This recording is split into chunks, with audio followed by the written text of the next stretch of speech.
O Espírito Santo tem um relevo privilegiado, o que gera um convite a ótimos passeios, seja nas belas praias ou nas muitas montanhas, com apelo cultural e histórico ou religioso, com ecoturismo ou agroturismo. O importante é conhecer pelo menos alguns dos caminhos que vão te levar a desfrutar as delícias do nosso estado. Neste programa, nós te convidamos a viajar pela Rota Caminhos do Imigrante. O destaque dessa rota são as colônias e a cultura dos povos que ajudaram na formação do estado do Espírito Santo. São vários quilômetros de belezas naturais, diversão e uma aula de cultura para quem deseja conhecer mais sobre as suas raízes e também sobre a história do Espírito Santo.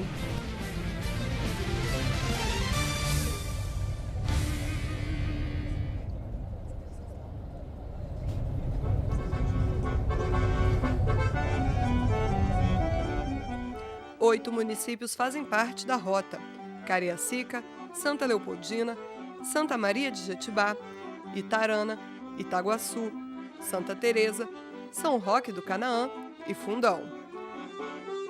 Nosso primeiro destino é a cidade de Cariacica, a partir da BR-262. O município reflete a miscigenação brasileira e sua formação agrega povos indígenas, africanos e, principalmente, imigrantes europeus, como explica o historiador Fábio Leite. Cariacica era um território de Vitória, uma sesmaria de Vitória, desde a fundação da cidade, 1560, quando nós já temos indícios dos jesuítas que aqui trabalhavam e produziam víveres para Vitória, para o Colégio de Santiago. E então era uma cidade já com infraestrutura para receber essa migração que no século XIX chegava por aqui.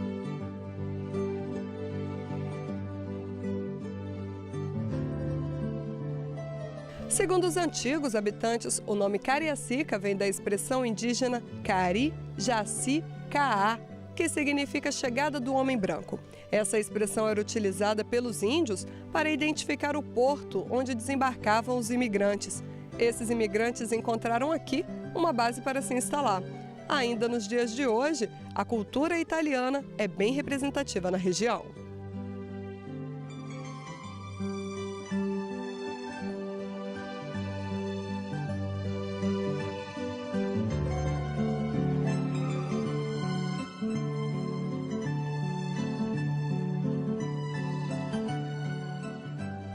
Nós ainda temos aqui dentro do município algumas associações que trabalham realmente para a valorização dessa cultura e núcleos de residenciais, né, como Campo Grande e em torno, que onde 90% da comunidade é italiana. Cíntia é um exemplo dessas pessoas que tentam manter a tradição. Ela dança e também canta.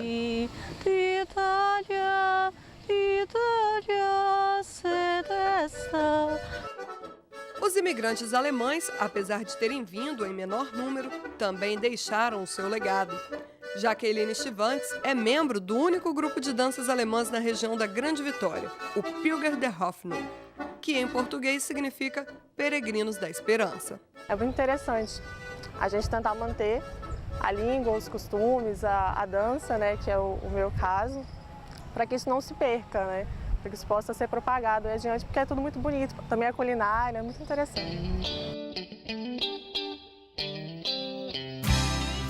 Apesar de 95% dos moradores viverem na região urbana, a maior parte do território de Cariacica fica em área rural. A própria sede está a apenas 15 quilômetros da capital do estado, mas possui características rurais. Curiosamente, poucos sabem que Cariacica, parte da sua área, praticamente 50%, é de montanha. E nós temos as nossas divisas de montanha com Viana, com Domingos Martins e com Santa Leopoldina, diversas comunidades onde inclusive se fala pouco o português, dentro do município de Cariacica. As terras da área rural abrigam boa parte do interesse ambiental e turístico, como o imponente Monte Mochoara, símbolo e principal ponto turístico natural do lugar. Os circuitos turísticos de Cariacica contam com pousadas, produtos da agricultura familiar, além de uma enorme área de Mata Atlântica. Os visitantes têm muito o que encontrar.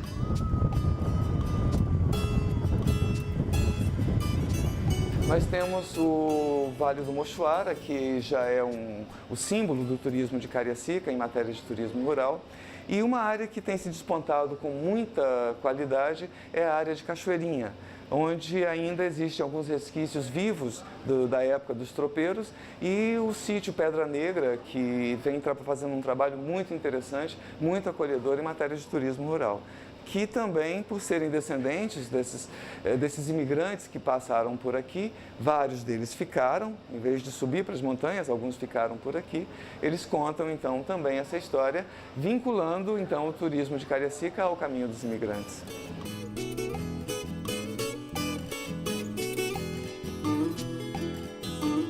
Várias propriedades rurais da Rota Caminhos do Imigrante desenvolvem atividades relacionadas ao turismo ecológico, de aventura e rural.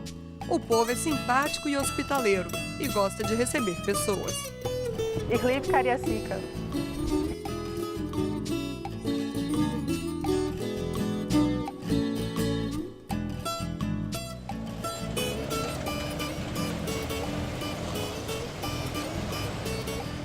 De Cariacica, partimos para Santa Leopoldina, a 30 quilômetros de distância. A pacata cidade convida para um mergulho na história da imigração no estado. Por volta de 1860, recebeu a visita de Dom Pedro II e chegou a ser a colônia mais populosa do Brasil. Antigamente era chamada de Porto do Cachoeiro. E por esse porto chegaram suíços, alemães, italianos, tiroleses, pomeranos, austríacos, entre outros. Vamos lá?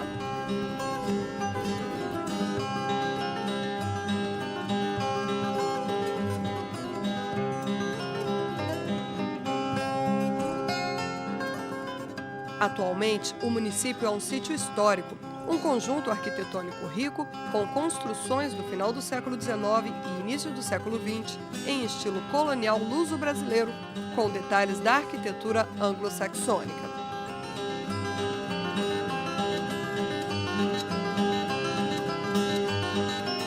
No centro da cidade está o Museu do Colono, que funciona numa antiga casa de 2 andares. O casarão foi construído por volta de 1877 e abrigou a família Hausmeister até 1969, quando o último herdeiro a vendeu para o Estado.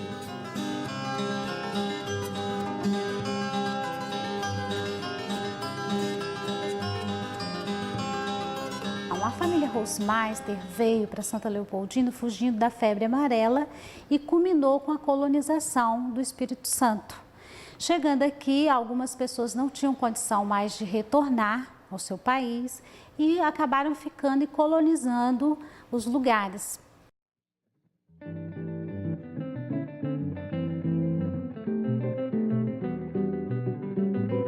O acervo conta com mais de 600 peças da família e foi tombado em 1983 como Patrimônio Histórico e Artístico Estadual.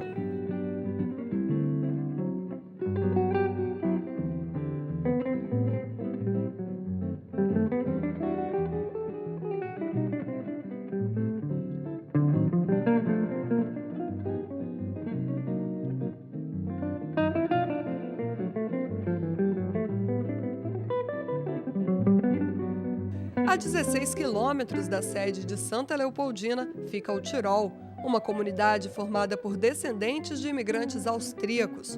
A história da vinda deles é bastante parecida com a dos outros imigrantes europeus. Pessoas que vieram da Europa, deixaram a Europa para se aventurarem no Brasil, porque era melhor eles arriscarem a vir para o Brasil do que morrerem de fome, talvez, ou pobres, miseráveis em seu país de origem. E assim eles vieram por incentivo também do governo imperial na época. Mesmo depois de muitos anos, o grupo tenta preservar a cultura dos antepassados, como a língua. Das schönste in Tirol ist sicher diese Kirche. Also da haben die ersten Einwohner einen großen Beitrag geleistet. Não entendeu o que ele falou? Espera aí que a gente explica. Nessa igreja, com certeza, foi onde os primeiros imigrantes deixaram o maior legado. O maior legado deixado pelos tiroleses, a Igreja do Divino Espírito Santo, foi construída em estilo neogótico em 1898, com objetos trazidos do Tirol, na Áustria. Toda a mão de obra utilizada nessa construção era mão de obra local, era desses imigrantes. Então, se nós olharmos a riqueza de detalhes que tem essa igreja, nós percebemos que havia nesses tiroleses, também alemães que participaram, havia uma riqueza cultural muito grande que eles trouxeram do seu país de origem.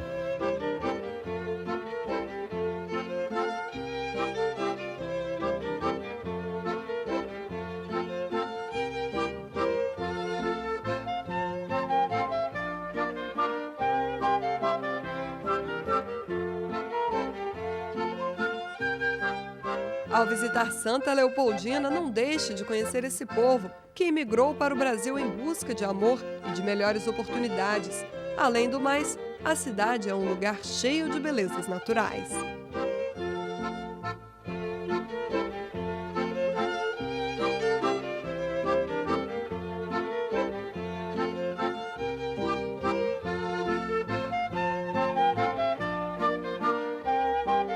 A gente vai dar um pequeno intervalo, mas já volta para te levar por outros caminhos. Não saia daí!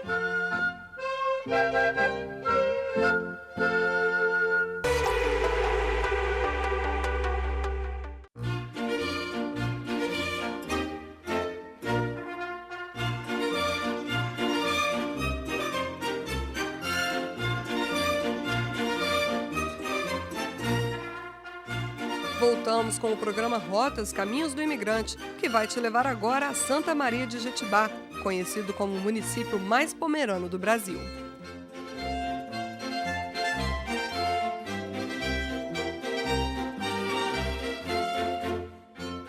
A região foi formada com a chegada dos primeiros pomeranos no Espírito Santo. Os nossos pomeranos vieram de uma região chamada Pomerânia. Ela, em meados do século XIX, era uma província da Prússia.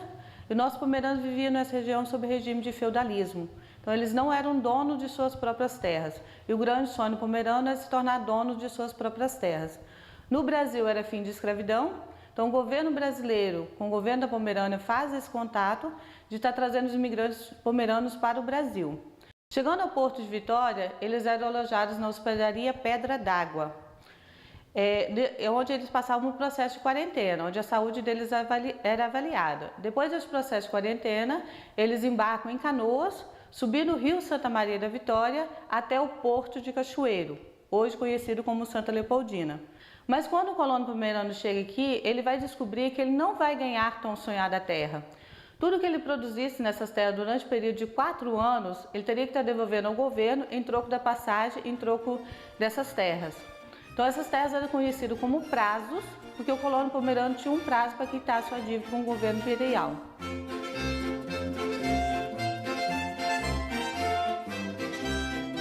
Por meio da exposição de fotos e objetos, o museu reconta a história dos imigrantes.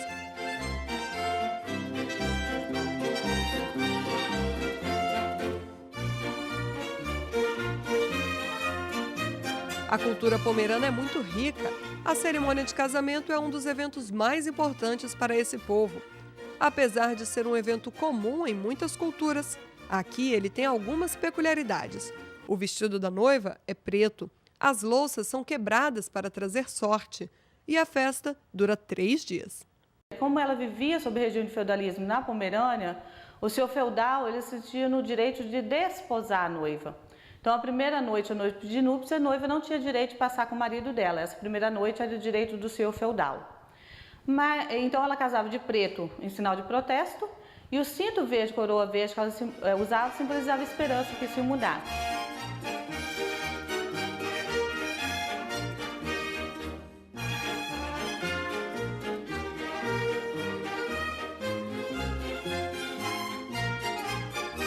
A casa típica pomerana com janela azul e parede branca funciona desde 1991 e está aberta à visitação de terça, domingo e feriados. A ligação do povo pomerano com suas raízes é muito forte, como se vê também na música e na dança. vários grupos, como os Pomeranos, comprovam a força da tradição folclórica em Santa Maria. O nosso grupo é um dos primeiros, nosso grupo vai fazer 29 anos agora, e depois disso foram se formando mais grupos. Hoje em Santa Maria tem 9 grupos de dança. A língua, os colonos, a música e a dança. Eu acredito que são essas 4 coisas que hoje mantêm forte a cultura no município. Então a gente tenta pegar um pouquinho, né, uma parte dessa cultura e mostrar através da nossa dança.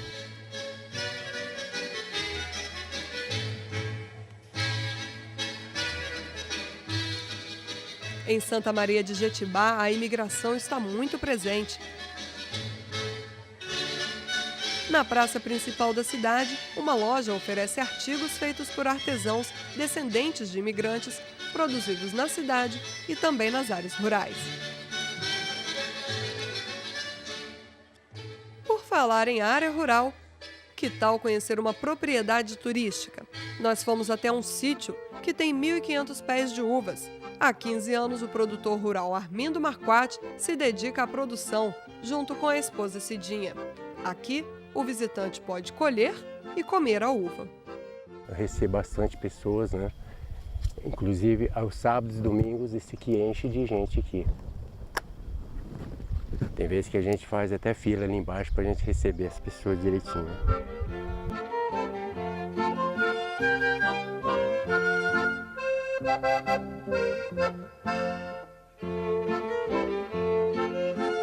Santa Maria é um pedacinho da Pomerânia dentro do Espírito Santo.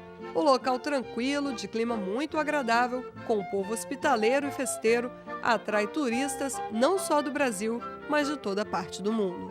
Santa Maria de Jetibá tem atraído bastante visitante. A semana passada mesmo, a gente recebeu 4 pessoas do exterior da Alemanha, tinha pessoas do Rio Grande do Sul. E aqui, eu não sei se é dado por causa da cultura pomerana, e isso nos remete muito ao sul do país. Então, várias pessoas de Porto Alegre, de Gramado, de Nova Petrópolis e até mesmo da Alemanha nos visitam. De Santa Maria, vamos para Itarana, a 31 quilômetros de distância, que também possui muita tranquilidade. A história do município começa na segunda metade do século XIX, com a chegada de colonizadores europeus, vindos sobretudo da Itália, em busca de terras e melhores condições de vida. A poucos quilômetros da sede está a localidade de Alto Jatibocas. Aqui também existe uma comunidade pomerana que, até hoje, preserva as tradições dos antepassados. O pomerano, principalmente aqui no município de Itarana, ele conseguiu manter muito da sua cultura, até porque ele se uniu aqui nos altos. Então, pela forte concentração do núcleo aqui, eles conseguem manter língua principalmente, né? A língua é ensinada em casa, já é uma língua materna mesmo. Muitas crianças vão indo para a escola não sabendo falar o português. A gente tem casos aqui na comunidade onde a criança vai para a escola com 6 aninhos falando somente pomerano. Então a língua é muito forte ainda entre os pomeranos aqui. E a questão da dança, da música, nas celebrações religiosas acontecem, o pastor faz parte das celebrações em alemão, né? Tem os cultos também, parte em pomerano. E a tradição, a economia básica, né? O que eles prevalece é a agricultura, né? São camponeses, porque lá na Europa eles também eram pequenos latifundiários, né? Agricultores, então isso também prevaleceu aqui no município. Então eles mantêm essa tradição da agricultura, do cuidado com a terra e sempre as manifestações culturais, né? Língua, dança, comida típica, né? Os casamentos, acontecem conforme tradição antiga. É possível encontrar construções rurais com características dos imigrantes pomeranos, como casas e igrejas. Os grupos de metais também estão presentes nas principais comemorações da região. Desde 1929, Itarana conta com um coro de trombonistas.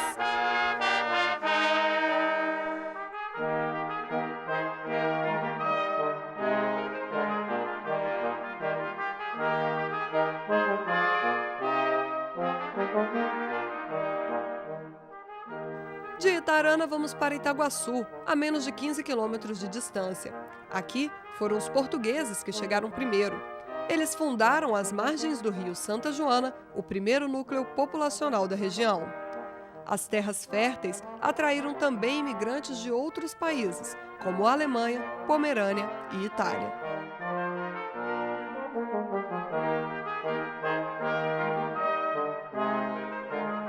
No centro da cidade, a herança europeia está por toda parte, como na arquitetura com as igrejas construídas em estilo neogótico.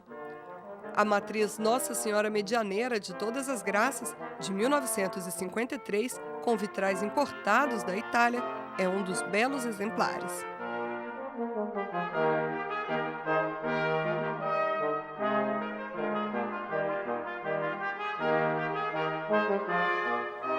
A Igreja Luterana da comunidade de Palmeira também é uma referência arquitetônica de Itaguaçu.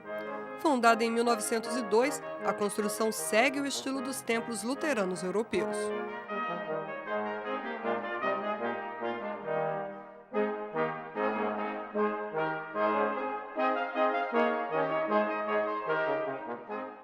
Itaguaçu vem se destacando pelo turismo ecológico. As montanhas da região, como os 5 Pontões, são ideais para a prática de esportes radicais. O descendente de italianos Antônio Paduani popularizou a prática do rapel e da escalada em Itaguaçu, transformando o lazer em negócio. Rapel e levando o pessoal em cima da pedra. Isso aí é o que a gente está fazendo. De Vitória, Rio, São Paulo, de toda parte, se você pensar do Brasil, tem gente vindo aqui. Além das belas formações rochosas, vale a pena conhecer as cachoeiras de Itaguaçu.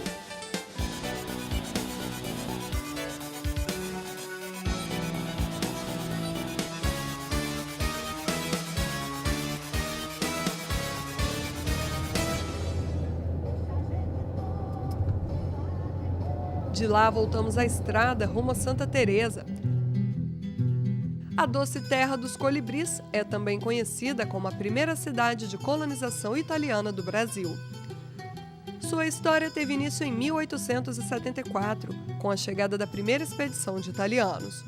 Uma das primeiras construções foi a casa erguida pelos irmãos Lambert, de arquitetura peculiar e que hoje funciona como museu.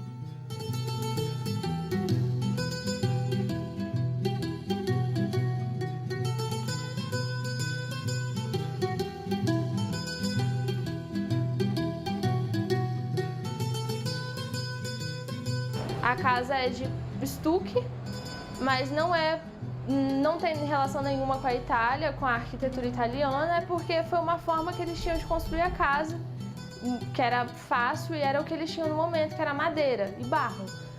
A madeira ela é na transversal por causa da chuva. Quando chovia, era uma forma da água escoar, porque se você molhar o barro, você compromete a estrutura da casa.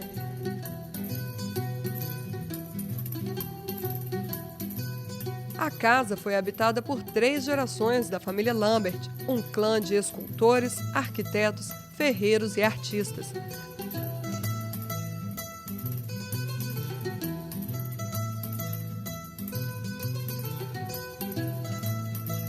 Em frente à casa encontra-se a Capela de Nossa Senhora da Conceição, construída em 1899, também pelos irmãos Lambert.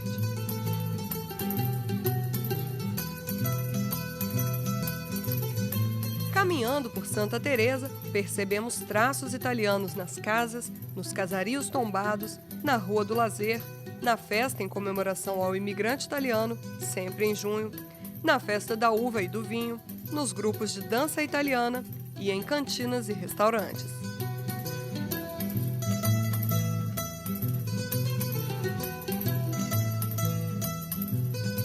Até mesmo italianos que vivem na Itália são vistos pela cidade. Santa Teresa, belle case, bello, tutto pulito, tutto bello.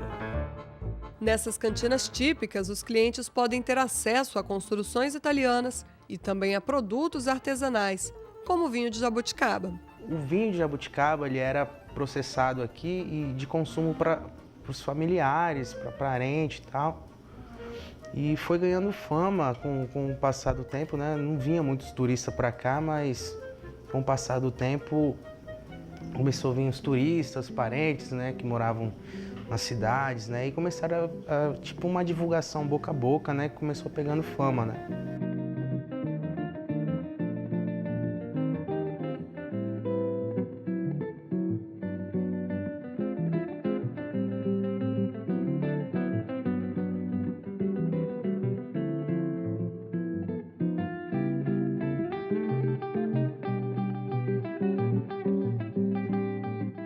Em Santa Teresa, a herança europeia está por toda a cidade, como na Praça Augusto Ruski, com seus jardins europeus. E na Igreja Matriz, construída pelos próprios moradores em 1906. Com altares que guardam santos nascidos na Itália, ela é um exemplo de fé e dedicação dos imigrantes.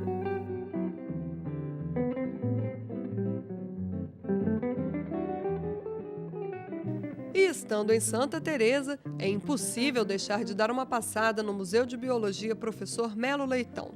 Fundado em 1949 pelo cientista e pesquisador Augusto Ruski, é uma das principais instituições ligadas ao patrimônio natural do país.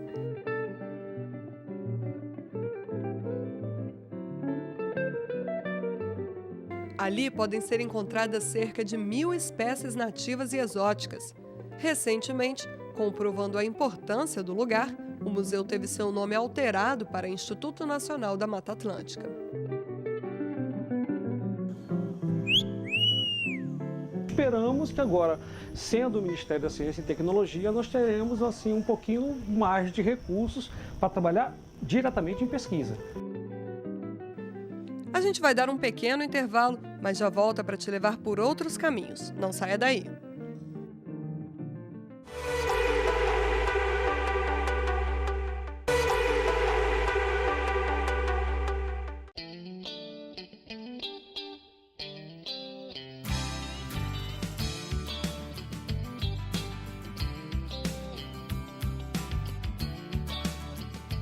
Voltamos com o programa Rotas Caminhos do Imigrante.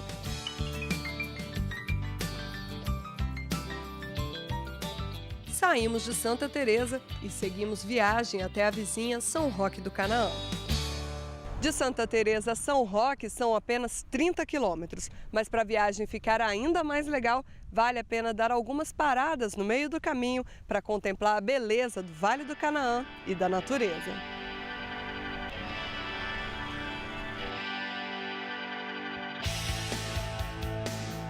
Os primeiros colonizadores desceram o Vale do Canaã ainda no século XIX, fundando o povoado às margens do rio Santa Maria e do Rio Doce. A cidade recebeu esse nome devido ao santo protetor das doenças, São Roque. Ali, em 1883, construíram um oratório, onde hoje se encontra erguida a Igreja Matriz. A paróquia foi criada oficialmente em 1953. Os italianos também construíram a Capela Nossa Senhora das Graças. A primeira missa foi realizada na igrejinha em 1881. 120 anos depois, ela passou por uma reforma. Lá encontramos Everaldo José Barcelos. Ele é cuidador voluntário da capela e dos jardins que contornam a escadaria da igreja. Eu cuido das plantas, tomo conta da capela há 8 anos. Eu faço isso que é uma terapia e eu faço porque eu amo fazer isso. Além de italianos, também vieram para São Roque os alemães, que contribuíram com o desenvolvimento do comércio agrícola e pequenas indústrias. A cidade se desmembrou de Santa Teresa em 1995. Apesar de a atividade econômica principal do município ser o cultivo de café, a fabricação de aguardente também se destaca. São mais de 30 alambiques em São Roque. Um deles é da família Locatelli. Mas o proprietário, Afonso Locatelli, não só vende cachaça. Ele ensina sobre a importância social e econômica que a plantação de cana-de-açúcar gera. São Roque, além de ser uma tradição a produção da cachaça, ela mantém o homem no campo, ela gera empregos e ela aquece a economia. Então hoje eu tenho orgulho de dizer que eu faço cachaça aqui na propriedade. Além da cachaçaria, Afonso Locatelli tem uma tanoaria, que é uma fábrica de barris. O tonel era uma necessidade que os produtores de cachaça tinham no estado do Espírito Santo. Na época, se buscava tonéis em outros estados. Vendo isso, essa necessidade, nós começamos a produzir os tonéis aqui na propriedade e continuamos até hoje, produzindo o tonel para o uso industrial e o tonel para o uso doméstico, ou o famoso barrilzinho para dentro de casa.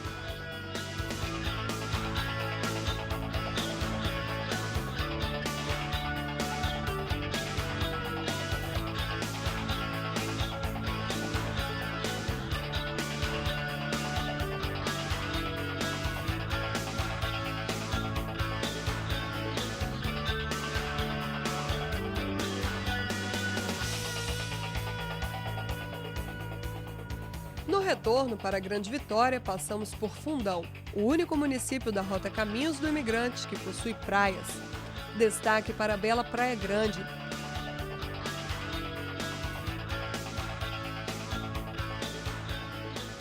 A cidade também abriga o Parque Municipal de Goiapaba-Açu, uma grande área de preservação ambiental. Os primeiros imigrantes italianos da família Agostini chegaram à atual região de Fundão em 1875, vindos do Tirol. Nas décadas seguintes, dezenas de outras famílias viriam para Fundão diretamente da Itália ou transferidas de outras regiões, especialmente de Santa Teresa.